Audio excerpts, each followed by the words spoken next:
এই পৃথিবীর সমস্ত কিছুর বিনিময়ে আমি তোমাকে চেয়েছি, কারণ আমি তোমাকে ভালোবাসি। আর তোমাকে ভালোবাসার হাজারটা কারণ। অমায়িক সৌন্দর্যের চোখ, সমুদ্রের মিষ্টি কণ্ঠ, কোমর অবধি ঘন কালো কেশ, মায়াবী শ্যামলা বরণ। আমি তোমাকে কেন পাইনি? কারণ তুমি আমাকে চাওনি। ভালোবাসার কথা শুধু একবার নয়, হাজারবার বলেছিলে। আমি ভালোবাসার মোহে জড়িয়ে গেলাম, অথচ তুমি অভিনয় করেছিলে।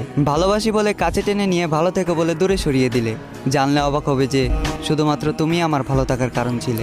আজকাল যখন তোমার কথা মনে পড়ে আমার রুহ কেঁপে ওঠে, একটা শূন্যতা বুকের ভিতর থাপা মারে। তবে অদ্ভুতভাবে কান্না করতে পারি না। বাচ্চাদের মতো হামাও করে কান্না করতে ইচ্ছা করে, গলা দিয়ে শব্দ বের হয় না। এটা সত্যি যে দিনের পর রাত আসে, রাতের পর দিন, এভাবেই আসবে তোমার শেষ দিন। তুমিও একদিন শেষ নিঃশ্বাস ত্যাগ করবে, তুমিও একদিন কবরে যাবে, তোমারও একদিন বিচার হবে। আর সেই দিন কি তুমি আমার সাথে করা অনৈতিক কাজের হিসাব দিতে পারবে?